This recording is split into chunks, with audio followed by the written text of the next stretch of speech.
Hindi ba kaya ni Rita na maghugas ng plato? Ang dali lang naman nun ah. Saka iisang plato lang naman ang pinagkainan ko eh. Hindi ba mapakisuyuan na isabay na lang yun? Mukha bang katulong ang asawa ko, ha? Aba, ayos ka. Nakalibre ka na nga ng bahay, pati pa taga-silbi. Ano ka sinuswerte? Kung hindi naman sana makapal ang mukha mo, di ba? Matuto ka naman sana makaramdam, no? Mabuti pa yung mga totoong bisita, alam yung ibig sabihin ng hiya. Huwag mo sabihin sa akin na magsusumbong ka kay kuya. Wala akong pakialam. Ayoko sa lahat yung ginagawang katulong ang asawa ko. Kung ako nga, hindi ko yun inuutusan eh. Tapos ikaw panay ka utos. Wala ka sa bahay nyo ha, para mag-utos palagi ng kapatid. Ayusin mo yung ganyang pag-ugali dahil sinasabi ko sa'yo, kapag ako talaga nainis, palalayasin talaga kita sa pamamahay ko. Oo, tama yung naririnig mo, pamamahay ko. Dahil hindi ako tatanggap ng bisita na makikituloy sa amin ng halos 1 taon tapos walang ibang gagawin kundi ang magpakasarap. Walang magliligpit dun sa kusina. Matuto kang makisama, ha? Hindi yung kami lang ang makikisama sa'yo. Pakinipisan lang din ng konti ang mukha, ha? Mahirap pakisamahan ang mga taong parabang walang mga kamay, kaya panay ang utos. Ganon ang suliranin ni Rita sa kanyang bilas. Dahil kahit na malapit lang naman sa kanya ang gamit, talagang iuutos pang iabot sa kanya. Ito rin ang magdadala ng parusa ng sumpa na maaari niyang dalhin ng panghabang buhay. Be, anong napkin mo? Meron ka pa ba dyan? Ay, wala na ate. Naubos ko na. Mag-grocery pa lang ako. Bakit? Meron ka ngayon? Wala pa naman, pero ang sakit kasi ng puson ko. Kaya malamang mamaya magkakaroon na ako. Nakalimutan ko naman bumili ng napkin. Bili mo nga ako sa tindahan. May ginagawa ako ate. Nakita mo naman na naghihiwa ako ng sibuyas. Ikaw na lang. Wala ka pa naman eh. Ayan lang yung tindahan oh. Paglabas mo ng bahay, konting lakad lang. Ang sakit nga ng puson ko. Sige na, ikaw na lang. Ako na dyan.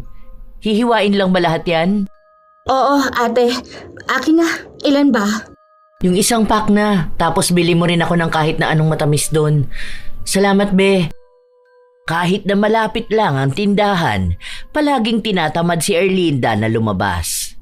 Ganon ang palaging nangyayari, kaya bilang asawa ng bunso si Rita, siya ang madalas na inuutusan. Ang asawa ni Erlinda ang panganay sa magkakapatid at nasa ibang bansa ito.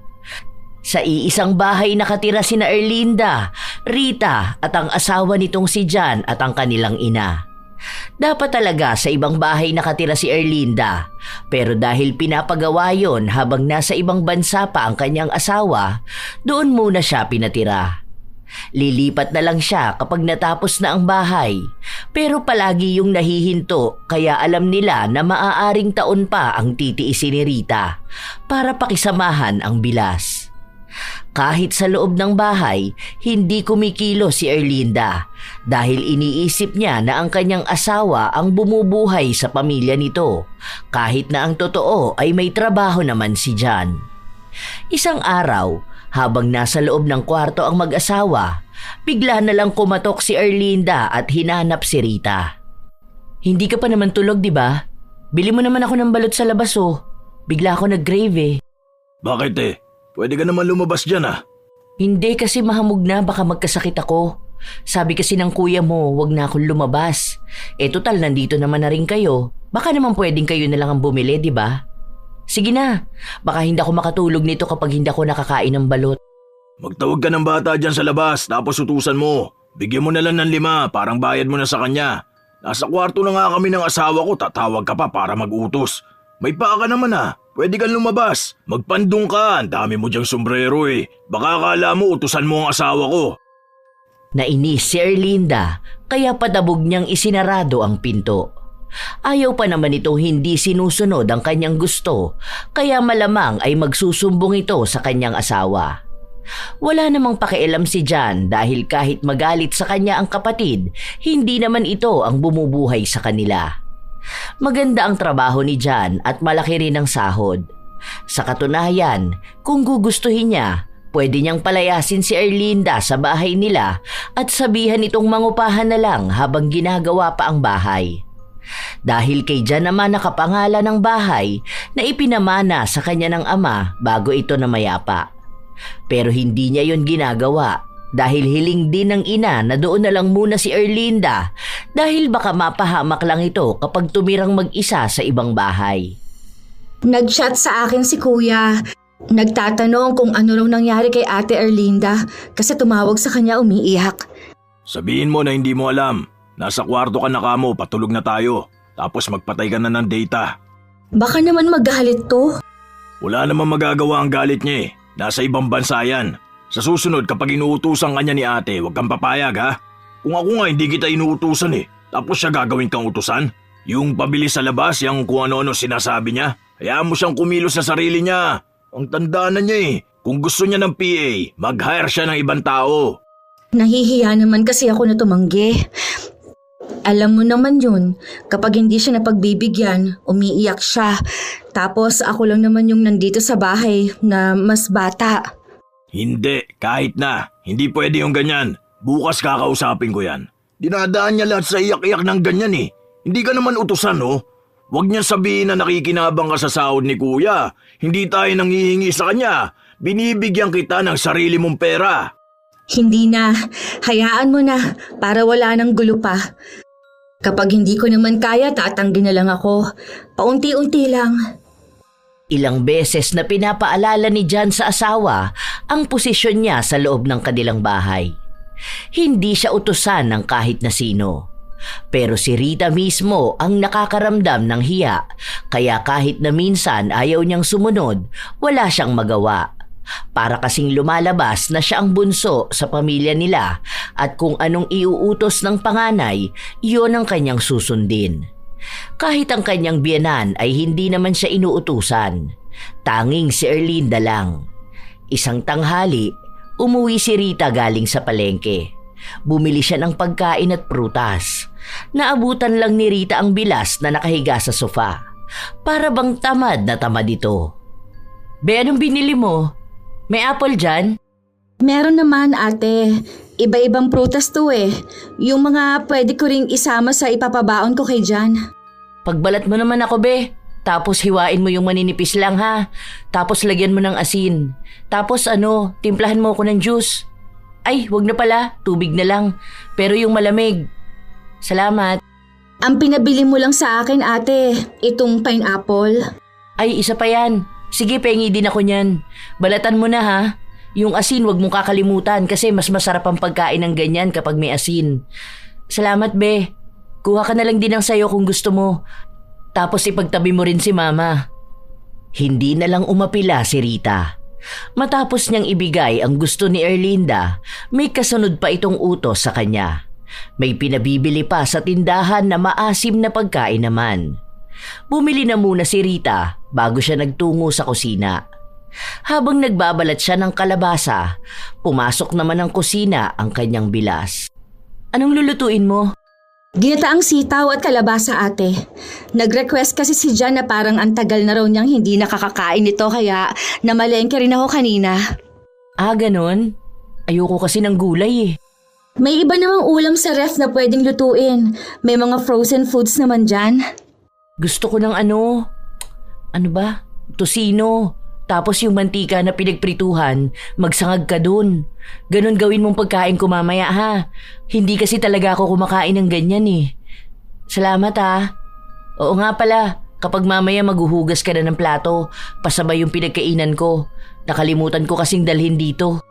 Ate, marami kasi akong gagawin eh. Kapag tapos kong magluto dito, magtutupi pa ako ng mga damit namin ng asawa ko. Baka naman pwede mo akong tulungan dito sa bahay. Kahit ikaw na lang ang maghugas ng plato. Nakakahiya naman kasi kay mama kapag siya pa ang maghuhugas niyan eh. O kung siya pa ang magliligpit ng mga pinagkainan mo sa sala. Hindi kasi ako sanay sa gawaing bahay. Panganay kasi ako eh. Tapos sa bahay namin yung mga kapatid ko lang ang kumikilos. Sa kasabi ng asawa ko, kung may iba naman daw gagawa, bakit ko pa gagawin, di ba? Maliit na bagay lang naman yung pakisuyo ko sa'yo. Ang iniisip ko lang kasi ate, Huwag kang magagalit o magtatampo sa sasabihin ko ha. Kasi, tayo-tayo lang naman yung nakatira sa bahay. Tayo sana yung magtulungan. Nakakahiya kasi kay mama. Matanda na siya eh. Tapos kikilos pa siya rito. Okay lang naman kung yung kakaunti lang pero kasi yung parang susundan pa yung mga ginagawa mo. Huwag naman sana ganun ate. Kasi sa totoo lang, kahit ako marami akong ginagawa. Lalo na nag-aasikaso pa ako ng asawa ko. Kahit sana yung hindi ka nauutusan, di ba? Yung may pagkukusa ka na lang sana. Hindi ko naman kasi bahay ito eh. Kaya dapat kayo talaga nag-aasikaso rito. Parang ano lang ako rito, bisita nyo. Kapag kasi napagawa na namin ang bahay namin, syempre lilipat na ako doon. Si mama nga wala namang reklamo eh. Ikaw lang naman. Oh, baka mamaya niyan magsumbong ka sa asawa mo, tapos sa akin na naman siya magagalit. Ang akin lang naman, nakikisuyo lang ako sa iyo na lutuan mo ko. Kung ayaw mo, okay lang din naman. Wala naman akong magagawa kung wala kang konsiderasyon sa kasama mo sa bahay na hindi kumakain ng gulay na lulutuin mo. Hindi na lamang kumibo pa si Rita. Dahil siya pa ang nakukonsensya sa sinabi ng kanyang bilas, kusa na lamang niya itong pinaglutuan. Madalas, kung hindi nasa sala si Erlinda para manood, ay nasa kwarto lang siya para matulog. Sa halos mag-iisang taon na niyang pananatili sa bahay, ganun lang ang ginagawa niya. 2 beses naman sa isang buwan kung lumabas siya para makasama ang mga kaibigan. Kapag pinagsasabihan siya sa bahay, palagi niyang sinasabi na bisita lang siya. Kaya madalas, silang dalawa ni Jan ang magkaaway. Dahil ayaw ni Jan ang kanyang ugali.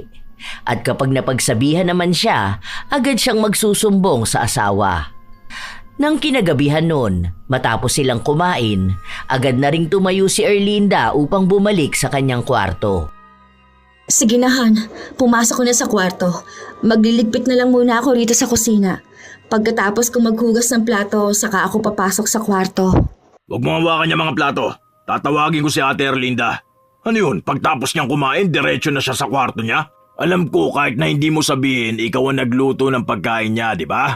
Ang kapal naman ng mukha niya para utusan ka lang. Ikaw rin naman kasi, panay ka na lang hayaan. Ano siya, bisita dito sa bahay? Mag-iisang taon na siya rito. Kung ang bisita nga na magstay sa bahay ng 3 araw, mahihiya na yan eh. Yung iba nga nagtatanong na kung pwede nang sila na maghugas ng pinggan. Ano siya rito sa bahay, prinsesa? Baka gusto niyang palayasin ko siya. Han, ano ka ba? Baka mamaya makabuo na naman ng gulo yung pinagsasasabi mo. Hayaan mo na lang si ate. Hindi pwede na palagi na lang siyang hahayaan. Kaya nasasana yan eh. Ang akala niya kasi lahat susunod sa kanya. Kung gusto niya, doon siya sa bahay nila. Para at least doon pamilya niyang uutusan niya. Naiinis ako sa inaasta niyang ganyan eh. Ikaw naman panay ka hayaan. Ngayon tuloy ikaw ang nahihirapan kasusunod sa kanya. Kahit na anong pigil ni Rita sa kanyang asawa, hindi pa rin ito nagpaawat para puntahan ang asawa ng kapatid. Ilang beses pa siyang kumatok sa pinto nito bago siya pinagbuksan. Bakit? Anong meron? Matutulog na ako. Matutulog ka na? Anong tingin mo doon sa mga pinagkainan mo ha? Ano kami rito, katulong mo? Ay, bakit naman nagagalit ka na agad? Masama raw na naguhugas ng plato ang mga bisita. Malas daw yun sa bahay. Alam mo kung anong malas sa bahay na to? Ikaw yun. Anong pinagsasasabi mong bisita? Nakikitira ka talaga sa bahay namin. Kaya tigilan mo ako dyan sa kaartihan mong yan. Hindi ba kaya ni Rita na maghugas ng plato? Ang dali lang naman nun ah. Saka iisang plato lang naman ang pinagkainan ko eh. Hindi ba mapakisuyuan na isabay na lang yun? Mukha bang katulong ang asawa ko ha? Aba ayos ka. Nakalibre ka na nga ng bahay pati pa taga-silbi. Ano ka sinuswerte? Kung hindi naman sana makapal ang mukha mo, di ba? Matuto ka naman sana makaramdam, no? Mabuti pa yung mga totoong bisita, alam yung ibig sabihin ng hiya. Huwag mong sabihin sa akin na magsusumbong ka kay kuya. Wala akong pakialam. Ayoko sa lahat yung ginagawang katulong ang asawa ko. Kung ako nga, hindi ko yun inuutusan eh. Tapos ikaw panay ka utos. Wala ka sa bahay nyo ha, para mag-utos palagi ng kapatid. Ayusin mo yung ganyang pag-ugali dahil sinasabi ko sa'yo, kapag ako talaga nainis, palalayasin talaga kita sa pamamahay ko. Oo, tama yung naririnig mo. Pamamahay ko. Dahil hindi ako tatanggap ng bisita na makikituloy sa amin ng halos 1 taon tapos walang ibang gagawin kundi ang magpakasarap. Walang magliligpit dun sa kusina. Matuto kang makisama, ha? Hindi yung kami lang ang makikisama sa'yo. Pakinipisan lang din ng konti ang mukha, ate, ha? Hindi na naghintay pa si John na makarinig pa ng kahit na anong tugon mula sa kanyang hipag. Pumasok na rin agad siya sa kanilang kwarto kasama ang asawa. Noong una, gusto pa sana ni Rita na lumabas para siya na ang maglinis sa kusina dahil baka mamaya umiyak na naman ang kanyang bilas sa asawa nito. Pero naging matigas si John dahil gusto niyang turuan ng leksyon si Erlinda. Hindi raw ito dapat nagbubuhay prinsesa sa bahay ng iba. Kung sakali nga raw na ibang tao ang matutuluyan niya, baka 1 linggo pa lang siyang nakikituloy ay magagalit na sa kanya. Sino ba namang magtitiis na makasama ang tao na tamad na nga ay palautos pa? Muli rin siyang pinagsabihan ng asawa na huwag niyang sanayin si Erlinda na palagi siyang sundin. Matuto naman daw siyang tumanggi. Sa paglipas ng ilang araw, hindi naman nag-utos si Erlinda pero kasabay naman nun ay ang hindi niya pagpansin sa mag-asawa. Para silang nakatira sa iisang bahay na hindi sila magkakakilala. Hindi sanay si Rita sa ganon kaya siya na lang ang nakipagbati kahit na hindi naman siya ang may kasalanan. Baka may masabi na naman sa akin ang asawa mo. Alam mo naman yun, di ba? Kung ano-ano na namang paninira ang ibabato nun sa akin. Kung ako sa'yo, kausapin mo siya. Kasi ang pangit naman tingnan na inaaway niya ang asawa ng kapatid niya. Oh, yung asawa ko ba inaaway ka? Hindi naman, di ba? Mabait naman sa'yo ang asawa ko. Ang hirap kasi diyan kay Jan kapag pagod sa trabaho, parang humahanap ng ibang tao na pagbubuntunan niya ng inis. Nagsasabi lang naman siya ng napapansin niya, ate. Kung medyo nahihirapan ka mag-adjust kasi nga ang sabi mo sa bahay niyo na ikaw nga ang nag-uutos pero kasi dito pare-pareho na tayong matatanda. Oh, tingnan mo. Makikipag-ayos ka pa sa akin kunwari. Ganyan naman ang ugali mo. Huwag mo na lang akong kakausapin kung igagaslight mo lang ako. Huwag na lang kaya muna tayo mag-usap. Baka mas maganda na yung hindi na lang tayo nagkikibuan. Ang pangit naman kasing tingnan nun, ate. Nakikita tayo sa iisang bahay, tapos nag-iiwasan tayo. Inaano ko lang yung issue para sana maresolba natin. Nagsorry naman na ako sa mga sinabi sa'yo ng asawa ko. Lalo na kung talagang may mga salita siya na nakasakit sa'yo. Kasi ganun talaga si John. Kahit naman itanong mo kay kuya. Alam niya na kapag may napapansin si John, hindi yun matatahimik hanggat hindi niya sinasabi yung saloobin niya. Hindi naman yun makakapansin kung hindi ka nagsusumbong sa kanya. Huwag mo na itanggi. Alam ko na kada utos ko sa'yo sinasabi mo sa kanya. Tapos ayan, naiinis na siya sa akin. Kahit na mababaw lang naman. Ayaw mo ba talaga nang magkaroon tayo ng maayos na pagsasama rito sa bahay? Nasa inyo naman ang problema wala naman sa akin. Basta matuto lang sana kayo makisama sa akin ng maayos. Kasi maayos naman akong tao Ano, inaaway ko ba kayo? Hindi naman, di ba? Nagsusumbong ba ako palagi sa asawa ko? Hindi rin, di ba? Kasi nga ayoko ng gulo rito sa bahay. Kapag naman nag-uutos ako sa'yo, pakisuyo lang naman yun dahil nga bisita ako sa bahay nyo. Pero wag mo naman sanang masamain yun, di ba? Kung ako sa'yo, iwasan mo maging palasumbong sa asawa para maging maayos tayo rito. Sorry na, ate. Tatanggapin ko na muna yung sorry mo sa ngayon. Pero sana naman maging maayos ka na sa akin, ha?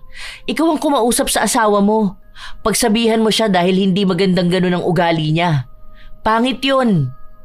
Nagmistula pa na si Erlinda pa ang naging api at mabuti sa kanyang mga salitang binitawan. Naging maayos silang dalawa. Pero doon na naman bumalik ang palautos na pag-uugali ni Erlinda. Hindi naman nakikita na tinatamad siya, pero sadyang nakakapit na sa sarili niya ang panay siya utos. Isang araw pa, paglabas ni Rita sa kwarto, tinawag siya ng bilas.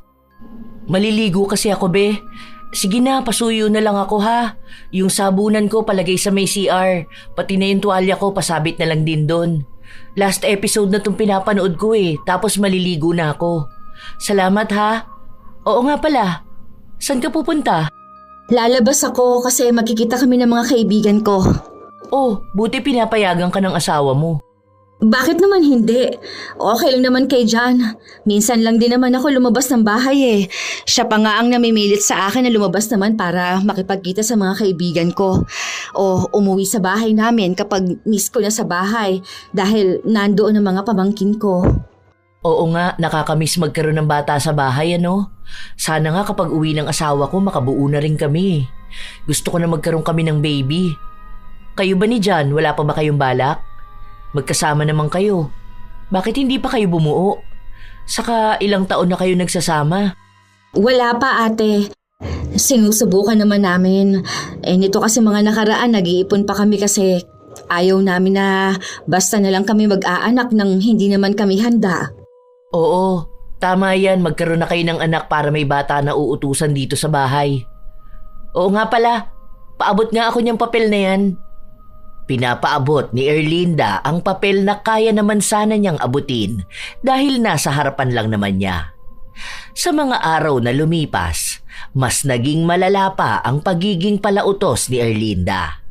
Kulang na nga lang ay utusan niya si Rita na paliguan siya o di kaya ay isubo sa kanya ang kinakain niya. Pero ginagawa lang naman yun ni Erlinda sa bilas kapag wala ang asawa nito.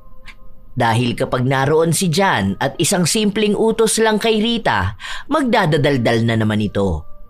Madalas namang wala si John, kaya nasasamantala niyang gawing utusan ang bilas.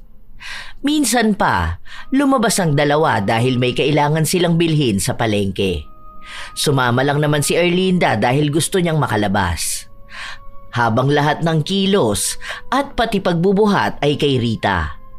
Nakikita na niyang ang dami ng bitbit ni Rita pero kahit na pagkukusa na tulungan ito, wala siyang ginagawa. Be, pahawak naman itong bag ko. Hindi ko na yan mahahawakan ate. Ang dami kong bitbit Isasabit mo lang naman yan Okay na yan. Hindi rin naman yan mabigat. Ito naman nakikisuyo lang naman yung tao Baka kasi mas snatch yan sa akin dahil hindi ko mahahawakan ng maayos. Namamanhid na kaya itong kamay ko sa mga bitbit ko. Ang dami nito Yan lang naman ang hawak mo Baka mamaya ako pasisihin mo kapag nawala yung bag mo. Branded pa naman yan. Hindi yan. Sige na. Huwag ka na magreklamo. Hindi yan masasnatch. May space pa naman dyan sa pagbitbit mo. Ayaw mo lang siguro kaya panay katanggi. Hindi mo ba mahahawakan ate? Mas safe kasi yan kapag hawak mo. Alam mo naman na ang daming tao rito Pagkasabi pa lang ni Rita ng mga salita na yon, may isang bata na bigla na lamang humila ng kanyang hawak na bag. Matapos nun ay tumakbo papunta sa maraming tao. Walang nagawa si Erlinda dahil hindi naman niya agad masundan ng bata. Kahit na magsisigaw siya, wala namang makakatulong agad, lalo pat nakalayo naman na ang kumuha ng bag niya. Umuwi silang dalawa, naiyak ng iyak si Erlinda. Nakakainis ka! Bakit hindi mo hinawakan na maayos ang bag ko? Branded pa naman yun tapos may pera sa loob. Mabuti na lang hawak ko ang cellphone ko. Kung nagkataon na isama pa sa mawawala. Sabi ko naman kasi sa'yo ate na hindi ko nga yun mahahawakan. Ang dami kong dala. Kaya nga sabi ko sa'yo na ikaw na lang ang maghawak kasi wala ka naman bitbit na kahit na maliban dun Bumalik ka doon. Hanapin mo yung bata na kumuha ng bag ko. Magsumbong ka sa pulis. Ipa-review mo ang mga CCTV. Hanapin mo yung bag ko. Ibalik mo yon. Hindi ko naman na mahaharap yan ate. Wala ka naman yatang ID doon o ibang mahalagang gamit maliban na lang sa pera. Kasalanan mo to! Ayaw mo kasing hawakan ng maigi Hindi ko kasalanan ate. Pinagsabihan na nga kita Kanina ko pa pinapaliwanag sa'yo na wala nga akong kinalaman dyan sa nangyari. Kaya nga sinabi ko sa'yo na huwag mong ibigay sa akin. Kasi nga alam ko na hindi ko yun mahahawakan ng mabuti. Kaya nga yung bag ko palaging nakasukbit lang sa akin Kung sana ganun ang ginawa mo sa bag mo, total bag mo naman yun. Kung hindi na mahahanap, hayaan mo na lang. Hindi pwede kasi bigay sa akin yun. Hanapin mo na. Sige na, lumabas ka na. Maglakad-lakad ka sa kalye. Alam ko nandun lang yun. Baka mamukhaan mo yung bata. Ang bilis ng pangyayari kaya paano ko makikita? Namalayan ko na lang na bigla na lang nawala na sa kamay ko. Parehas tayo nagulat. Hindi na natigil si Erlinda sa kanyang pag-iyak. Nagsusumbong din siya sa kanyang asawa na dahil sa kapabayaan ni Rita ay nawala ang bag na regalo niya. Dinig na dinig ni Rita ang galit mula sa kabilang linya na kahit hindi siya murahin ay nasasaktan siya. Kahit naman anong paliwanag niya kay Erlinda ay hindi naman siya pakikinggan. Hanggat gusto nitong isipin na siya ang dahilan kaya nanakaw ang bag, yon ang pagpipilitan. Sa halip na intindihin ang nangyayari, naghanda na lang ng lulutuin si Rita. Ilang araw pa ang nakalipas, hindi pa rin matanggap ni Erlinda ang nangyayari. Palagi niyang inuutusan si Rita na pumunta sa palengke para hanapin ang batang nagnakaw ng bag. Kaya ang nangyayari, tuwing aalis si John, gumugugol ng halos 3 oras sa labas si Rita para maghanap ng nawawalang bag ng kanyang bilas. Pero halos 5 araw na, wala pa rin siyang napapala. Hanggang sa napapansin ng kanyang asawa na tila ba may nagbabago sa kanyang kulay. Teka, madalas ka ba sa labas? Bakit? Amoy araw ba ako palagi kapag umuwi ka? Araw-araw akong naliligo. Yang kulay kasi ng balat mo parang pansin ko na nangingitim ka. Nasa bahay ka lang naman palagi ah. Ay, hindi. Kasi ano... Ano? Huwag mo sabihin na lumalabas ka palagi dahil may nag-uutos sa'yo. Ha? Totoong hinala ko, no? Kasi hindi ko nasabi sa'yo yung nangyari doon sa bag ni ate. Kasi lumabas kami noon tapos pagpunta namin ng palengke, na-snatch yung bag niya na hawak ko. Ngayon, hinahanap ko yung magnanakaw. Ano? Bakit ikaw may hawak ng bag niya? Kung hindi naman talaga sagad-sagaran ang kakapalan ng mukha ng babaeng yan no? Ano ka rin naman? Hindi bang sabi ko sa'yo na wag mong susundin ang utos ng babaeng yon? Naiinis na talaga ako! Kasi naman iyak siya ng iyak Tapos kinukulit niya pa ako palagi na hanapin nga yung bag niya. Para sana matahimik na lang siya. Tingin mo ba makikita mo pa ang bag niya sa lawak ng lugar natin? Kung hindi ba naman kasi tangay ang asawa ng kuya ko, bakit niya ipapahawak sa ibang bag niya? Kung ayaw niya na may binibitbit siya, sana hindi siya nagdala ng bag, di ba? Huwag ka na magalit, Han. Baka mamaya awahin mo na naman siya. Tapos umiyak na naman yon at magtatampo. Hindi na naman tayo pansinin. Wala akong pakialam sa kanya. Pinagbibigyan kasi palagi kaya namimihasa. Pati si mama ganyan din katulad mo Hinahayaan nyo lang na utusan kayo ng taong wala namang ambag dito sa bahay. Ako ang nagbabayad ng bills, hindi yan naglalabas ng pera. Kasi sinasabihan na ako ni kuya na nakausap niya na ang asawa niya na mag-ambag sa bahay. Kaya lang wala. Ako nagpapalamon sa kanya at nakatira siya sa bahay ko. Wala siyang karapatan na utusan ng mga tao rito. Ang kapal ng mukha niyang ikaw ang paghanapin niya sa kalsada para sa nawawala niyang bag. Kung hindi ba naman siya tanga? Huwag ka na magalit. Sa kagaganyan mo, lalo ako nagagalit. Panay ka nahihiya sa kanya kung siya nga walang hiya. Palalayasin ko yan dito. Kakausapin ko si kuya. Hindi ko na matitiis yan. Kumuha siya ng PA niya para may mag-aasikaso sa kanya. O kung gusto niya, papuntahin niya rito ang kapatid niya para may uutusan siya. Sa susunod na malaman ko talaga na pumapayag ka ng ganyan, sinasabi ko sa'yo, ako kakaladkad sa kanya palabas ng pamamahay ko. Maging si Rita ay natatakot sa naging reaksyon ng asawa.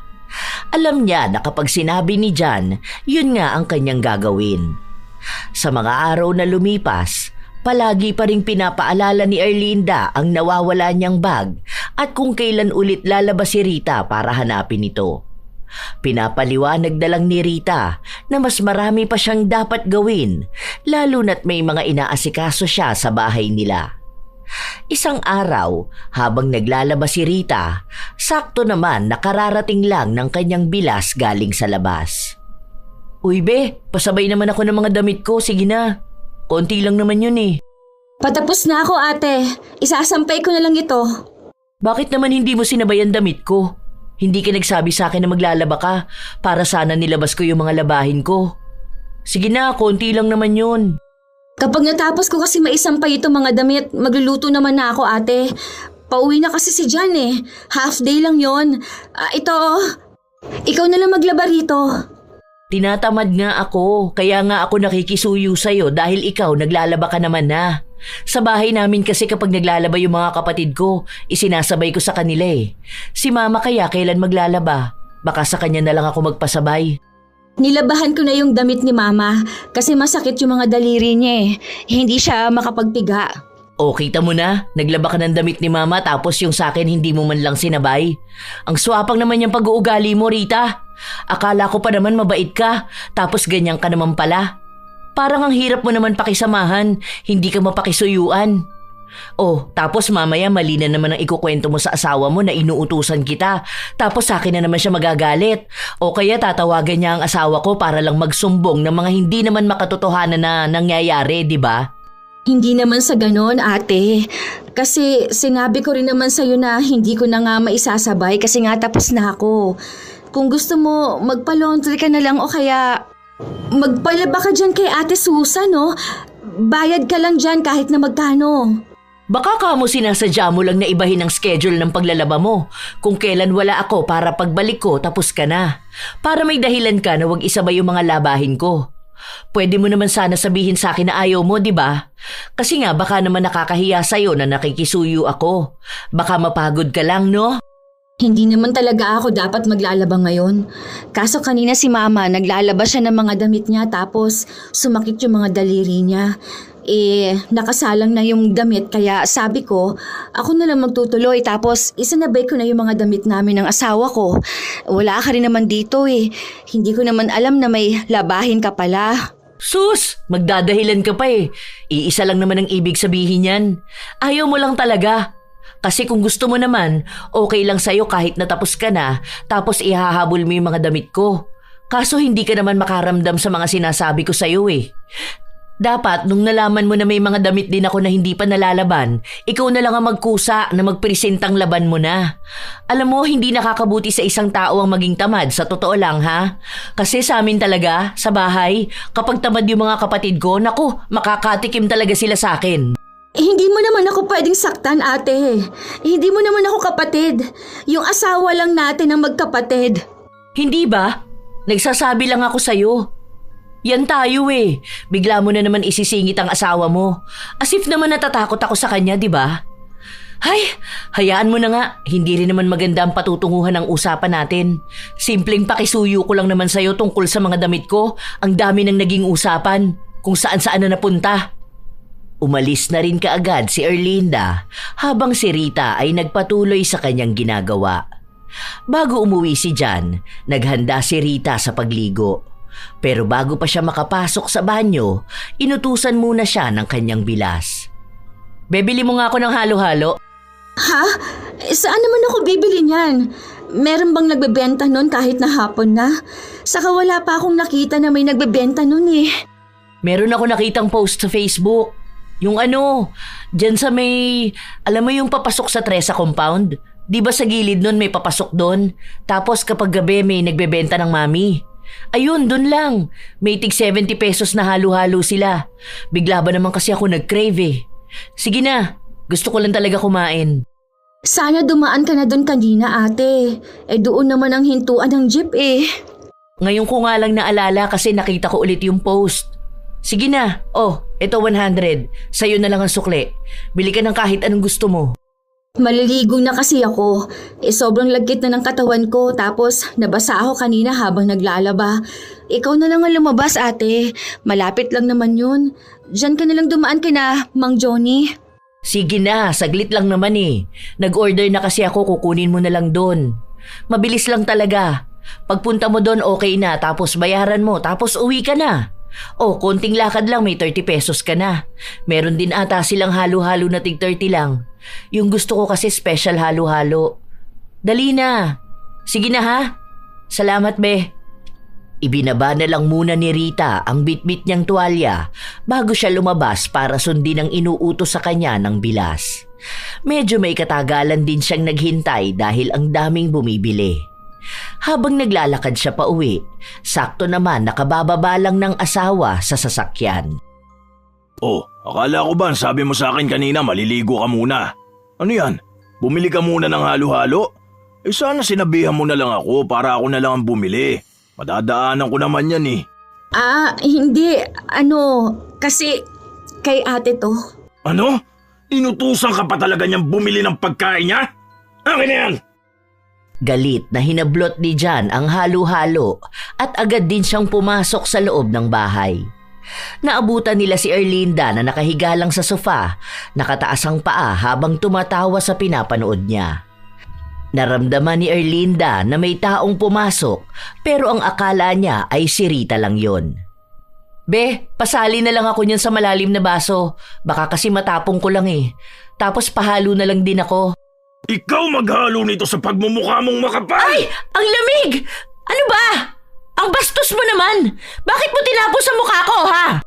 Han, bakit mo naman ginawa yun? Sayang naman ang pagkain. Wala akong pakialam kahit na anong pagkain yan. Kaya kong bayaran niya ng doble.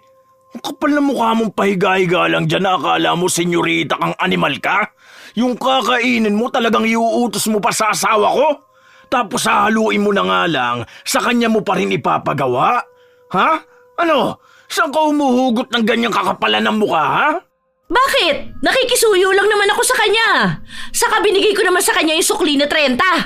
Anong gagawin niya sa 30, ha? Binibigyan ko siya ng ilang libo. Talagang sinasagad-sagad mo ng pasensya ko no? Talagang akala mo sa'yo lang dapat iikot ang mundo ng mga tao rito sa bahay. Ganyan mo pala talaga utusan ng asawa ko? Bakit? Ganun naman talaga kapag nakababatang kapatid, di ba? Sa bahay nga namin, inuutusan ko lang ang kapatid ko. Sa bahay niyo yun. Bahay niyo ba to? Ha? Bahay namin to. Matuto kang ibagay ang sarili mo rito. Alam mo kung hindi lang dahil sa pakiusap sa akin ni Kuya at ni Mama, matagal na kitang pinalaya sa bahay namin. Alam mo ba yun, ha? Dahil hindi ko gusto yung ugali mo na palautos. Ikaw, bubuka ka lang dyan sa sofa, tatawa sa pinanonood mo, tapos gusto mo pagsisilbihan ka. Aba, kung ganyan ka nun sa bahay nyo, bakit hindi ka dun tumira, ha? Dun ka na lang muna sa pamilya mo. Bumalik ka na dun ngayon, ha? Sige na! Hanggat wala pa naman si Kuya at wala pa yung bahay nyo. Kung doon ka sa mga kapatid mo mag-uutos, sige, okay, maiintindihan ko pa yun. Pero kung dito ka mismo sa pamamahay ko at asawa ko ang gagawin mong alipin mo, aba mahiya ka naman. Wala kang ambag dito. Yung kinakain mong kanin, galing yan sa akin. Ngayon, pinagsasalitaan mo na ako ng ganyan. Bakit? Yung asawa ko ba wala siyang naiambag sa bahay na to? Sa'yo mismo? Ha? Baka nakakalimutan mo na tinulungan kanyang makapag-aral. Hindi ka magkakaroon ng ganyang trabaho kung hindi dahil sa kanya. Kaya wag mo akong niyayabangan dyan dahil malaki rin ang utang na loob mo sa asawa ko. Sa kuya ko malaki ang utang na loob ko. Yung mga naitulong niya sa akin, hindi pa kayo mag-asawa nun. Si kuya ang may ambag sa akin, hindi ikaw, ha? Huwag mong angkinin ang utang na loob namin sa kuya ko para umasta ka ng ganyan. Dahil kung magpapakaprinsesa ka rito sa bahay namin, aba, ngayon pa lang, lumayas ka na. Simula ngayon, huwag kang kakain ng pagkain na lulutuin ng asawa ko. Yung pinagkainan mo, ikaw mismo ang maglilinis. Huwag kang umasa sa kanila dahil matanda ka na sa totoo lang. Kung ako magkakaroon ng kapatid na katulad mo, tiyak ikakahiya kita eh. Buti sana kung anak ka ng politiko na maraming taga-silbi. Kaso hindi naman. Wala ka rin namang iyayabang na kahit na ano. Yung mga artista nga kumikilos ng pansarili nila eh. Tapos ikaw na normal na babae na hindi rin naman kagandahan, ang daming utos at gustong sundin palagi. Ayusin mo yung ganyang ugali mo ha. Dahil pang ilang pagbabanta ko na to sa'yo. Dapat alam mo rin sa sarili mo kung paano ka gagalang sa akin. Asawa ako ng kapatid mo. Panganay mong kapatid tapos ganyan ka sa akin? Isa pa, sana alam mo rin na mas matanda ako sa'yo, di ba? Konting paggalang lang naman sana. Paggalang? Ikaw naghahanap ka ng paggalang matapos mong hindi galangin ng iba? Bakit? Pagalit ba ako nag-uutos sa asawa mo, ha? Bakit hindi mo muna kasi siya tanungin kung pagalit ako? Nakikisuyo ako sa kanya. Saka nasa kanya naman yon kung susundin niya ako eh. Siguro alam niya lang na mas matanda ako. Kaya kahit na anong utos ko, dapat niyang gawin. Ikaw lang naman ang bastos eh. Hindi mo pa rin ba maintindihan, ha? Masyadong mabait ang asawa ko kaya hindi siya makatanggi sa mga pinag-uutos mo sa kanya. Wala akong pakialam kung nakikisuyo ka na maayos sa kanya dahil sinasamantala mo na siya eh. Ano, kapag hindi ka kasi napagbigyan, hindi ka nalang mamamansin? Tapos magpaparinig ka rito sa bahay? Kung ganyan ka ka-toxic, baka hiwalayan ka kagad ni kuya kapag kayong dalawa na lang ang magkasama sa bahay. Ang tindi mo, mas marami ka pang inutos sa asawa ko kaysa sa inutos ko sa kanya. Ni hindi ka nga dapat niya sinusunod dahil sino ka ba? Sino ka ba bukod sa asawa ka ng kuya ko, ha? Tama na yan. Huwag na kayo magtalo. Nagsisigawan tayo. Nakakahiya, naririnig ng mga kapitbahay natin na tayo-tayo na nga lang nandito sa bahay eh. Tapos tayo-tayo lang din yung nag-aaway. Kausapin mo yung asawa mong bastos. Kasi kung hindi nga naman din yan bastos, hindi siya magtatapon ng pagkain sa mukha ng ibang tao. Palalampasin ko to. Hindi ko to isusumbong sa asawa ko, pero ayusin mo yung ugali mo at pakikitungo mo sa akin. Dahil hindi ako natutuwa sa'yo. Mas lalo naman akong hindi natutuwa sa'yo. Para matigil na ang kanilang bangayan, ay nagsalita na rin ang ina ni Jan. Pinapatigil na silang dalawa dahil masakit na sa ulo ang panay nilang sigawan. Matapos nun ay agad na ring pumasok sa loob ng kanyang kwarto si Erlinda. Pinaandara na naman niya ng iyak ang buong pamilya ni Jan. Hindi siya lumabas ng kwarto kahit na kumakain na silang lahat. Para kay Jan, wala naman yung problema. Pero kay Rita ay meron. Bigyan ko kaya ng pagkain si ate sa kwarto niya. Kawawa naman siya. Baka nagugutom na siya eh. Huwag mong gagawin yan.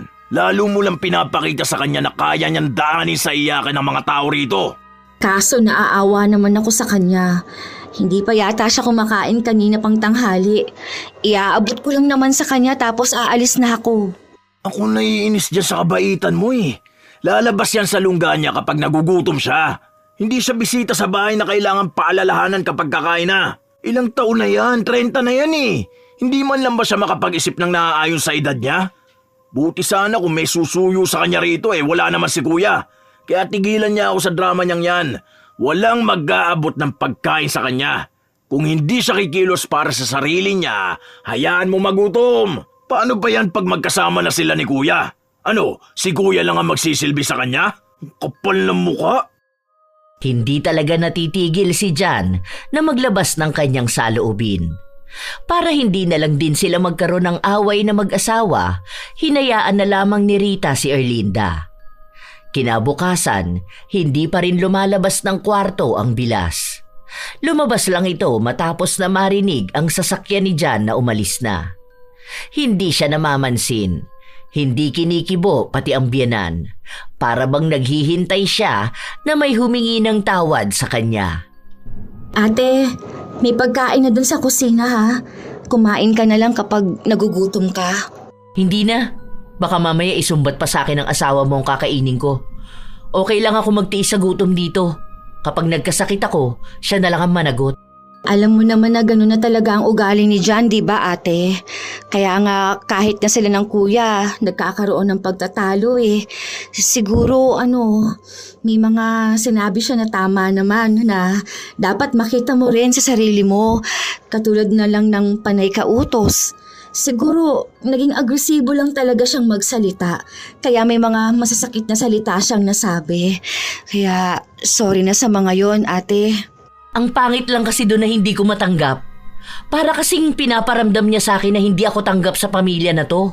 Na parang unang kilala niya pa lang sa akin ang sama na ng loob niya. Nakikisama naman ako sa kanya ng maayos, di ba? Kapag naman may inuutos ako sa'yo, nakikisuyo naman ako. Oh, ano? Kapag nagpapaabot ako sa'yo ng gamit, sinisigawan ba kita?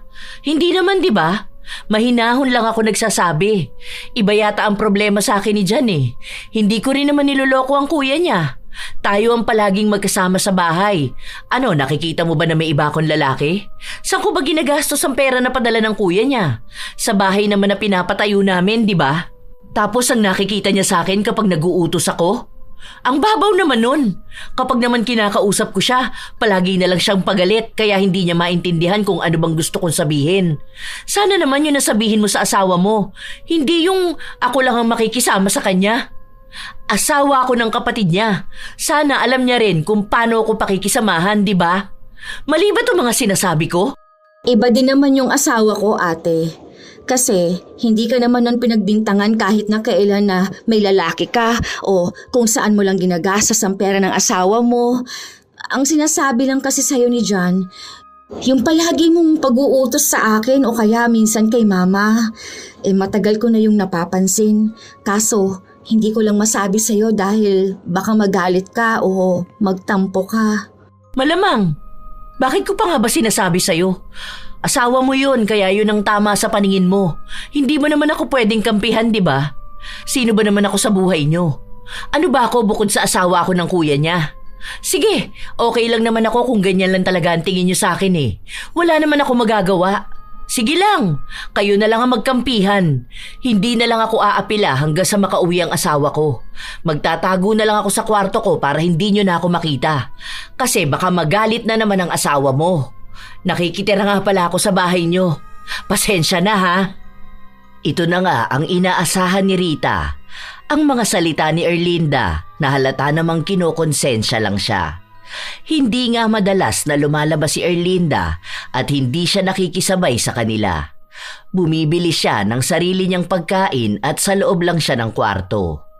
Minsan pa ay tinatawag siya ng kanyang biyenan pero ayaw niyang lumabas. Palagi niyang sinasabi na baka magalit lang si John. Hindi naman kumikibo si John dahil hindi siya nakokonsensya sa ginawa niya. Tanging si Rita lang talaga ang may malambot na puso, kaya ang akala niya siya ang isa sa dahilan kaya nagkakaroon ng pag-aaway sa loob ng bahay. Ilang beses din namang sinasabi sa kanya ni John na hindi siya ang dahilan kundi si Erlinda at ang kakaiba nitong pag-uugali. Isang araw, walang trabaho si John kaya nasa loob lang sila ng bahay ng kanyang asawa. Ilang sandali pa, lumabas si Erlinda para bumili ng pagkain. Kita mo na? Kaya naman pala niya kumilos kapag gusto niya eh. Talagang inaasa niya lang sa inyo. Kayo naman kasi sunod lang ng sunod sa kanya.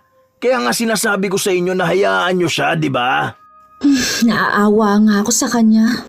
Naaawa ka na kumikilos siya sa pansarili niya? Han, mas maawa ka naman sa sarili mo. Kumikilos ka rito sa bahay, tapos dagdag pa siya sa pagod mo. Kapag naisipan niyang kumain, ikaw ang pabibili niya? O kaya ikaw pa magluluto sa kanya?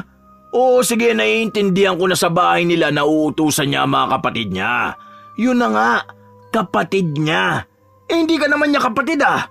Saka matanda na siya. Hindi rin naman siya baldado. Hayaan mo lang siya. Para naman alam niya sa sarili niyang mali ang ginagawa niya. Kung sakaling mag-isa lang din naman siya sa bahay, malamang siya rin naman ang kikilos. Para matuto siya. May asawa na siya tapos ang iniisip niya pa rin yung mga pagsunod sa kanya ng mga kapatid niya. Mag-anak na lang siya para kapag lumaki, gawin niyang utusan. Ilang linggo pa ang nakalipas hanggang sa hindi na natiis ni Erlinda na palagi na lang nasa loob ng kwarto. Lumalabas na siya at nakikipag-usap na ulit kay Rita, pero hindi kay John. Kapag nasa bahay na si John, doon lang ulit papasok sa kwarto si Erlinda. Hinihintay niya kasi na si John ang hihingi ng tawad sa kanya, pero wala siyang ibang naririnig. Kahit na magkwento siya sa asawa niya, ang sagot lang sa kanya ay kahit naman nung mga bata pa sila ay gano'n na ang ugali ni John. Minsan pa ay bigla na lamang silang nagbabati kahit na hindi sila humihingi ng tawad sa isa't isa. Basta raw kausapin lang ay maayos na. Pero para kay Erlinda, gusto niyang si John mismo ang humingi ng tawad sa kanya at unang kumausap. Dahil kung hindi yun gagawin ni John, hindi niya rin ito kikibuin. Isang hapon, habang nasa loob ng bahay si Rita at nagwawalis, makulimlim ang langit. Masama ang panahon at mukhang malapit ng umulan. Ilang sandali pa, doon na naramdaman ang patak ng ulan sa bubong. Kaya nataranta si Erlinda. Hala, be, pakuha naman ako ng mga sinampay ko sa labas. Sige na, hindi kasi ako pwedeng maulanan dahil sakitin ako. Sige na ayan na, lumalakas na ang ulan. Napatakbo naman si Rita at kinuha niya ang mga sinampay sa labas. Lumakas pa ang ulan at nabasa siya. Pawis na pawis pa naman siya. Nang kinagabihan, bigla na lamang siyang nilagnat. Malakas pa rin ang ulan na may kasamang pagkulog. Uminom ka na muna ng gamot. Antabayan na natin yung kalagayan mo. Kapag hindi pa rin bumaba yung lagnat mo hanggang mamaya, dadali na kita sa ospital, ha? Ano ba naman kasing ginawa mo kaya bigla ka na lang nilagnat? Hindi ko rin alam. Basta kanina, naglilinis kasi ako ng bahay. Tapos, pinapawisan ako. Napasugod ako sa ulanan dahil nga kinuha ko yung mga sinampay ni ate. Baka napasma ata ako, Damit ni Ate Erlinda? Inuutusan ka na naman ba niya? Hindi ba niya nakita na may ginagawa ka? Talagang ikaw pang inutusan niyang kumuha ng mga damit niya? Ang tigas din naman kasi ng ulo mo eh. Alam mo na nga na pinapawisan ka, nagpakabasa ka pa. Baka raw kasi magkasakit siya kapag kinuha niya yung mga sinampay. O tapos ngayon, ikaw may sakit. Ay, naku naman. Sige, sandali lang. Magsoob ka na lang ha. Papaturo ako kay mama kung paano yon. Hindi pwede yung ganyan, baka magkasakit ka pa sa baga. Sandali lang. Sanay na ako sa labas. Doon na lang ako muna sa sala ha. Nakakaramdam ng pagkahilo si Rita pero ayaw naman muna niyang maiwan sa kwarto.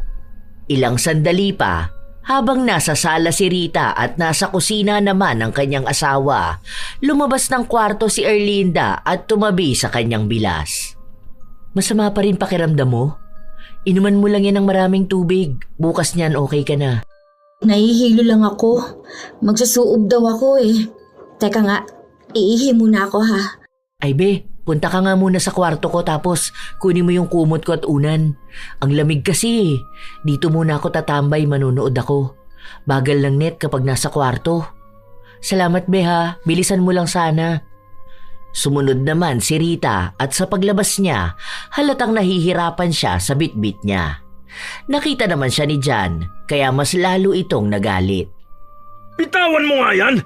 May sakit ka na nga, sumusunod ka pa sa utos sa'yo? Baldado ba yan? Hindi niya kayang kunin yan sa sarili niyang kwarto? Nakikisuyo lang ako, di ba? Ayang ka na naman sinisimulan mo na naman ang away. Para namang ayaw mong matahimik tong bahay. Hindi talaga matatahimik tong bahay hanggat nandito ka. Hindi mo ba nakikita na kaya nagkakaganito ang asawa ko dahil dyan sa panay utos mo, ha? Ang kapal na mukha mo May sakit na nga yung tao, uutusan mo pa. Hindi mo ba naiintindihan ang sinabi ko, ha? Nakikisuyo nga lang kako ako. Hindi mo rin ba naiintindihan na sinasabi ko, ha? Na ang kapal na mukha mo mag-utos. Puro ka nakikisuyo. Kaya mo naman sana Buti sana kung baldado ka na hindi makalakad o hindi na makatayo. Mas mabuti pa yung ganon, maiintindihan ko na nakikisuyo ka.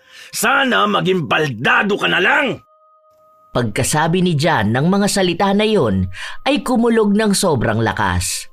Hindi na lamang umapila si Erlinda. Sa halip ay bumalik siya sa loob ng kwarto. Ilang araw pa ang lumipas. May lagnat pa rin si Rita, pero kahit na paano naman ay nagiging maayos na siya. Nahihilo ka pa? Medyo na lang. Sige na, tulog ka na muna. Magluluto lang ako. Humalik lang si Jan sa kanyang asawa bago siya lumabas. Naabutan naman ni Jan ang ina sa kusina na naghihiwa ng karne. Ako na dyan, ma. Magpahinga ka na lang din muna. Baka sumakit na naman yung mga daliri mo Wala naman akong pasok kaya ako na lang dito sa kusina. Tutal, hindi naman makakatulong ang Disney princess Baka mamaya kapag pinuna lang din ang ugali niya, magalit na naman sa akin. Sasabihin na naman na masama ang ugali ko. Totoo naman yun. Masama ang ugali ko. Alam ko yun sa sarili ko. Siya, dapat tanggapin niya na rin na hindi siya sobrang espesyal sa bahay natin. Kaya huwag siyang palautos. Ikaw rin naman, ma. Pareho lang kayo ni Rita Hindi niyo ba kayang tumanggi man lang? Kami nga ni Kuya hindi ka inuutusan tapos papayag ka maging utusan lang na manugang mo? Alam mo ma, okay lang sa akin na maging masama kang biyanan dyan sa asawa ni Kuya. Kung yun ang magiging tingin niya sa'yo. Para naman malaman niyang di lang akong kontrabida sa buhay niya. Magkaugali lang si Rita at ang ina ni Jan. Kapag may isang tao na nalulungkot dahil napagsabihan sila ng totoo, sila pa ang nakokonsensya. At kapag may hindi sila napagbigyan na hiling ng isang tao, sila pa ang hindi makalimot. Kaya yun din ang naging dahilan kung bakit sinamantala sila ni Erlinda. Dahil alam nito na kaunting paawa niya lang o kaya ay iiyakan niya lang ang dalawa, sila na ang makokonsensya. Tanging si John lang ang hindi niya madaan sa kanyang pag-iyak. Habang nag-uusap ang mag-ina, bigla na lamang silang nakarinig ng malakas na kalabog. Kasunod ay ang pagtawag ni Erlinda ng tulong. Napatakbo rin si John papunta sa kwarto ng hipag. Oh, ano nangyari sa'yo? Hindi ko alam. Hindi ko maiapak ang paa ko eh.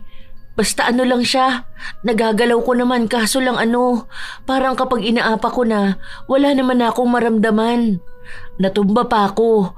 Ang sakit tuloy ng balakang ko. Weh, baka naman pati pagtayo mo kinatatamara mo pa. Baka naman ipapakisuyo mo pa sa ibang pagtayo at paglalakad mo. Tulungan mo na lang kaya ako, di ba? Hindi yung ganyan ka pa. Tumayo ka mag-isa mo ha. Sarili mo na nga lang, hindi mo pa rin maasikaso. Huwag ganyan. Parang naging sobra ka naman na sa pagiging palautos mo. Hindi nga ako nagbibiro. Noong una, wala sanang balak si John na tulungan ang asawa ng kapatid. Pero sinubukan niya kung nagsasabi ito ng totoo. Hanggang sa maitayo niya si Erlinda, pero nang bitawan niya ito, bumagsak ulit ito sa sahig. Dahil sa nangyayari, dinala siya sa ospital. Kahit na malakas ang ulan, sinamahan pa rin ni John ang hipag. Pero pagdating nila sa ospital, wala rin namang ginawa sa kanya. Naigagalaw naman niya ang kanyang paa. Wala ring masakit. Walang kakaiba maliban na lang sa wala siyang lakas kapag tatayo. Umuwi silang walang napala. Pagkarating sa bahay, inalalayan na lang ni John si Erlinda. Naabutan din naman nila sa sala ang dalawa pa nilang kasama. Ano na nangyari kay ate? Okay na raw ba? Nagbigay ba ng gamot o ano? Wala naman daw kakaiba. Hindi naman daw malambot yung buto niya. Tapos wala namang masakit sa kanya. Hindi rin naman namamanhid. Normal. Tignan mo, nagagalaw naman niya. Hindi lang normal na wala siyang lakas, pero kanina nakasipa naman siya. Ewan ko sa kanya, baka sa sobrang tamad niyang magkikilos, sumuko na lang ang paa niyang tumayo kasama siya. Alam mo na nga ang nangyayari sa akin. Parang pinagtatawanan mo pa ako. Han, wag naman ganun. Baka mamaya may ibang sakit si ate, di ba? Dinala mo na lang sana siya sa ibang ospital. Paano niya ako dadalhin sa ibang ospital nagagalit nga siya sa akin. Habang nasa biyahe kami kanina kung ano-anong pinagsasasabi niya sa akin. Uy, ano na naman yung paawa mo dyan? Baka mamaya isipin nilang kung ano-ano nga talagang pinagsasabi ko sa'yo ha. Umayos ka dyan. Ang sinabi ko lang sa'yo kanina kung sana naglalakad-lakad ka rin at hindi pa naiutos, baka nakapag-exercise yung paa mo. Kung makaya ka naman dyan, akala mo inapi talaga kita. Yun lang naman ang sinabi ko. Hindi kita madala sa ibang ospital. Siguro naman nakita mo na baha at sobrang traffic, di ba? Baka mas stranded pa tayo kung ipipilit natin. Hindi naman masakit ka mo. Wala ka naman ibang nararamdaman. Hintayin mo na lang bukas. Baka pwede ka na ulit makapaglakad. Ayan, may 1-day free trial ka para pwede mong utusan ng lahat ng tao dito sa bahay. Dahil talagang hindi ka na makapaglakad, di ba? Wala nang ibang nagawa pa si Erlinda kundi ang umiyak. Naiinis na rin siya sa panunukso sa kanya ni John. Pero makalipas pa ang ilan pang mga araw, wala pa ring nagbabago sa kanyang karamdaman. Galing na sila sa ibang ospital pero wala pa ring makitang sakit. Iisa lang din ang sinabi sa kanya katulad lang sa unang ospital na napuntahan nila. Ilang linggo pa ang nakalipas, lagi na lang nakaupo si Erlinda. Kailangan pang may tutulong sa kanya para makapunta sa kung saan, kahit na sa banyo. Kaya madalas, kapag may ginagawa si Rita o ang biyenan, pigil na pigil siya sa kanyang ihi. Doon niya lang din naramdaman na parang wala na siyang silbi. Isang hapon, kailangan niyang magpunta sa banyo pero wala ang biyenan niya. Lumabas ito. Habang si Rita naman ay naglilikom ng damit sa labas. Para makapunta ng banyo, pinilit ni Erlinda na tumayo pero bumagsak lang din siya. Ang ginawa niya ay gumapang na lang siya palabas. Naaawa na rin siya maging sa kanyang sarili. Paanong kahit ang pagpunta lang dapat sa banyo ay hindi niya magawa? May saklay naman siya kung tutuusin pero hindi niya ito ginagamit. Nahihirapan siya. Habang gumagapang siya papunta sa banyo, hindi na niya napigilan ang sarili. Nakadumi na siya at kumalat na ito sa sahig kung saan siya gumagapang. Ilang sandali pa, pumasok sa loob si Rita at naabutan siyang ganon. Kahiya-hiya. Ate, sana tinawag mo na lang ako. Kanina ka pa ba dyan? Halika, tulungan na kita. Maligo ka na lang siguro. May saklay ka naman ate. Andoon lang yun sa tabi ng higaan mo. Bakit? Hirap ka pa rin bang gamitin? Hindi na nakapagsalita pa si Erlinda. Hindi siya makakibo dahil unang beses sa buhay niyang mapahiya siya ng ganon kalala. Habang inaasikaso siya ni Rita, pansin niya na hindi ito nandidiri sa kanya. Kahit na hindi siya magsalita at mag-utos, kusang gumagalaw at tumutulong sa kanya ang bilas. Nang tapos na siyang makaligo, saka naman naglinis ng sahig si Rita. Nagpabango rin siya sa bahay para mawala ang mabahong amoy. Diyan ka na lang muna umupo ate. Wait mo lang ako ha, magluluto muna ako. Pero kapag naiihi ka o anuman, tawagin mo ako ha. Huwag kang gumapang sa sahig. Baka mamaya mapano ka lang din eh. Hindi pa rin kumikibo si Erlinda. Pinagmasdan niya lang si Rita kung paano ito maging maasikaso sa kanya. Pagdating din ng kanyang biyenan, tinulungan din siya nito. Doon niya lang unti-unting napagtanto na swerte siya sa pamilya niyang ito. Dahil kahit na paano ay hindi siya tinakwil kahit na wala naman siyang pakinabang. Doon niya naramdaman na tama nga ang mga sinabi sa kanya ni Jan, na hindi naman talaga siya kailangan sa bahay na yon dahil lahat ng nakatira na kasama niya ay kayang kumilos para sa sarili nila. Ngayon na siya nakaramdam ng hiya na mag-utos kung kailan hindi na talaga niya kayang gumalaw. Ilang araw pa ang nakalipas, palagi lang tahimik si Erlinda. Kapag tinatanong siya kung may iuutos ba siya o may kailangan, wala siyang sinasabi. Isang hapon, dumating si Jan at pumasok sa kwarto niya para alalayan siyang gumamit ng saklay para makalakad siya papunta sa kusina. Ano nate? Para makaya mo naman ang sarili mo. Kasi paano kung wala sila? Ano na mangyayari sa'yo? Hindi naman pwede na palagi ka na lang aasa sa mga kasama mo dito sa bahay, di ba? Oo na, alam ko naman ang ibig mong sabihin. Pinag-aaralan ko naman yan kapag wala ka. Kaya mo ba gamitin ngayon papunta sa kusina? O gusto mong alalayan na lang kita? Kakain na kasi mamaya eh. Ako nang bahala sa sarili ko. Sisikapin kong kumilos para sa sarili ko. Sorry na. Ha? May sinabi ka? Sorry na nga, di ba? Hindi mo pa narinig. Sorry? Wow, nice one! May pasuri na siya! Baliw ka. Basta, sorry na sa mga mali ko rito sa bahay. Kasi masyado nga akong palautos kahit na hindi naman ako baldado. Tapos ngayon pa ako nahiya kung kailan baldado na talaga ako. Sorry ha. Bati na tayo. Nice! Yan ang gusto kong marinig mula sa'yo. Akala ko pa naman masaya ka na kasi pwede ka na talaga mag-utos at may dahilan ka na. Okay lang yan, te. Hindi ba nakwento sa'yo ni Kuya na dati kapag tapos namin mag-away, kinabukasan lang bati na kami? Nasabi na niya sa akin yun. Kapag nagalit ka raw ngayon, bukas okay ka na. Pero sa atin kasi, ang dami na nating pagtatalo. Kaya nagsorry na ako. Bati na tayo ha. Sorry na rin kay Rita dahil palagi ko siyang inuutusan. Kasi naman, totoo naman na sa bahay namin may maliit akong kapatid na utusan ko. Kapag gusto ko ng pagkain, papabilin ko sila sa labas. Sila rin yung nag-aabot sa akin ng gamit kahit na malapit lang naman.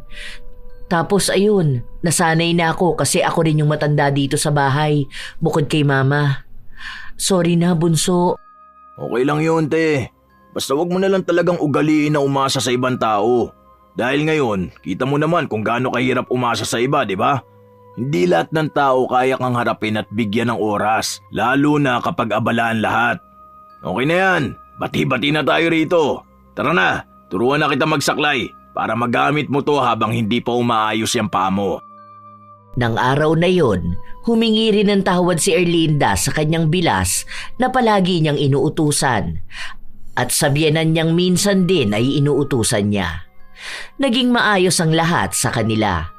Palagi ring nag-aaral si Erlinda kung paano niya makakayang gamitin ang saklay.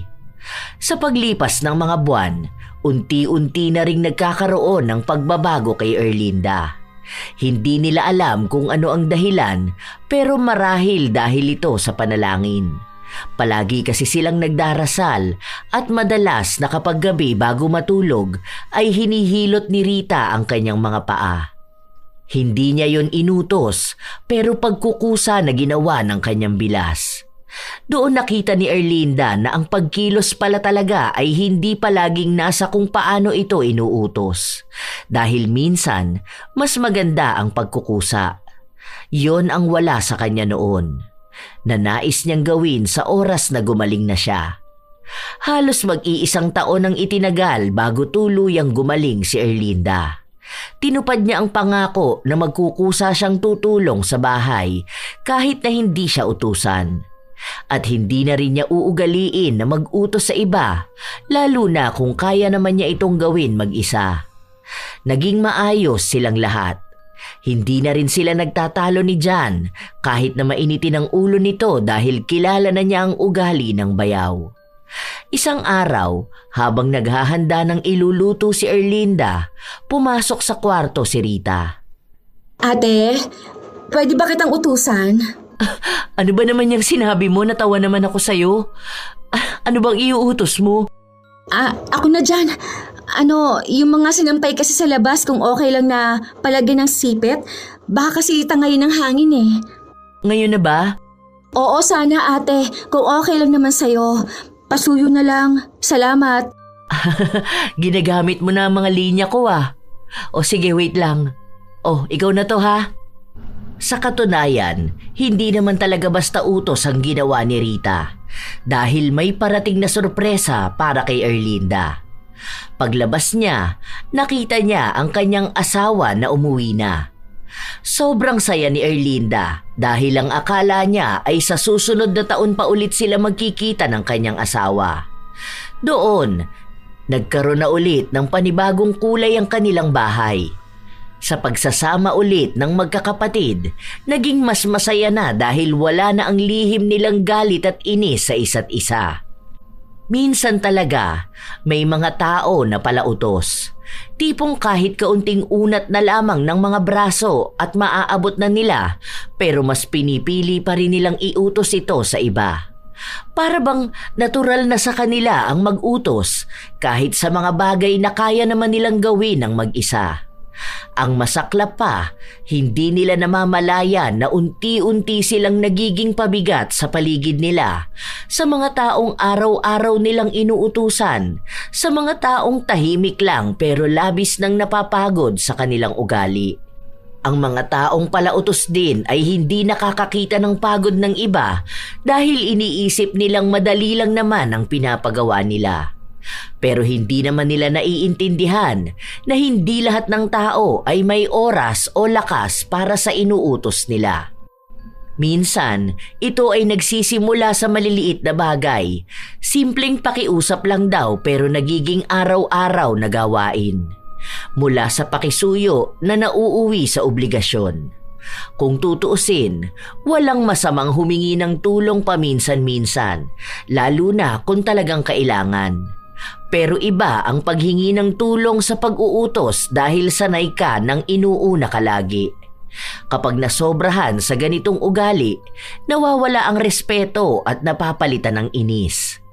Hindi mo naman kailangang iparamdam sa iba na ikaw lang ang mahalaga o na dapat laging ikaw ang sinusunod.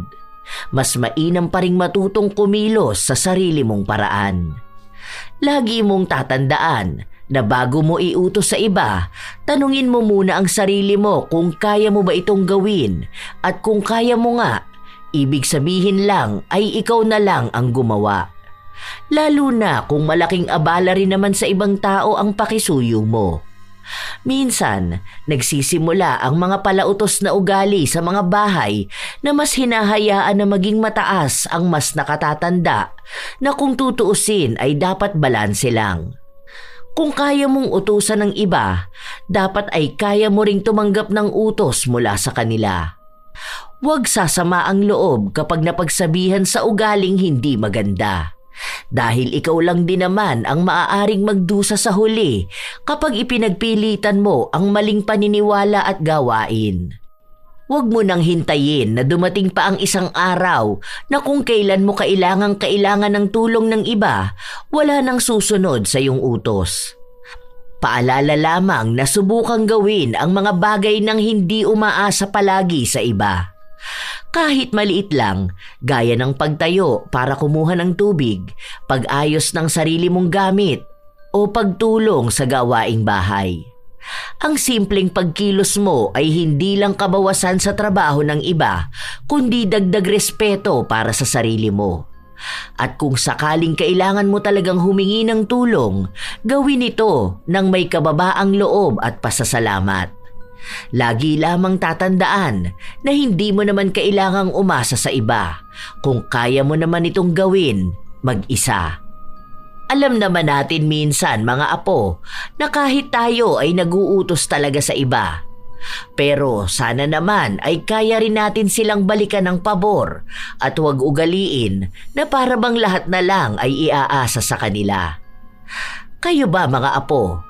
Madalas din ba kayong palautos o kayo ang madalas na utusan? Ibahagi nyo naman ang inyong opinyon at katulad na karanasan sa ating bagong kwento ngayong araw. Naway may napulot kayong magandang aral. Shout out sa ilan sa mga masusugid na tagapakinig ng mga istorya ni Lola Telang. Lucille de Lima, Josefina Contreras, Gay Ukol, Nathan Vlog, Janine Mamon, Bing Abawag, Alan James Buwan, Ito Emmy, Jack Chan, Conchita Salazar, Rose Dioso, Violeta Buhay, Catherine Sumagaysay, Yolanda Auza, Donna Riparip. Shout out din sa inyo, Joseph Apego, Elezel, Erlinda Manalo, Elizabeth Pamintuan, Remy Hervasio, Maria Evelyn Santos, Dulce Imay, Jen 1219, Glory Lee Olivo, Gray 0728, Pamela Allen, Chris Jel Mamado, Richelle Adapon, Jocelyn Kai, Liza Rosario. Salamat sa palagi ninyong pag-aabang at pagsubaybay. Jen Alikaykay, Evelyn Abong Carbakil, Chillax Chubbs.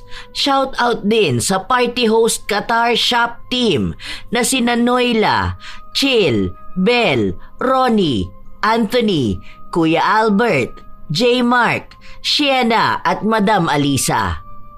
Abu Aba, Abigail Daphne, Chantal Panlilio. Shout out din kina Vanch Di Marukot, Paul Pamintuan at Precious Thadi ng Angeles City. Ma'am Shijam JB, Ami Pakana, Maria Victoria Matalote, Lynn Caones, May Antut 13, Christopher Mirador, Joy ng Bahrain, Hana Maylin Sesgundo, Maria Tess Nape. Shout out sa mga apo ko na sina Sydney Crosswind, Supladang Pasaway, Lovely Rose Roa, Kimpoy Feliciano, Hazel Fiesta, Marida Lightworker, Gia Gigi, Francisco Neng at Jeremy Saranillo Francisco, Matt Sarol, Mel Santarita, Esteli Reyes at sa Reyes family ng Marikina City, AJ Chua, Vicky Yabut, Roy Lacandalo, Josefina Fuelias, Febe Ranyada, Mike James Tapak, Wilma Leses, Leonisa Cobo, Lurian Vitalicio, Jenny Suzuki, Raquel Hasigawa, Maria Lee Nakagawa, Lynn Hasegawa, Elise Padilla, Lydia Lopez, Gemstone Claro, Lance MBB, Rosalina Bugayong, Ami Yong, Ami Bag, Angelina Ignacio, sa buong Team Manok ng Amsik Angeles City, Pampanga, Ray Galedo at sa Galedo family ng Kabuyaw, Laguna, Roslyn Mangilin, Cherry May Libiran, Robert Crimen, Razon Yao, Milrose Demate, Angel Cancelier, Jaime Constantino, Jennifer Makasinag, Alma Naong, Rachel Whitney, Pureza Tagiwalo, Gami Neil Francisco at sa kanyang asawa na si Dada Neil Francisco. Ito ang inyong Lola Telang at maraming salamat sa pakikinig nyo, mga apo.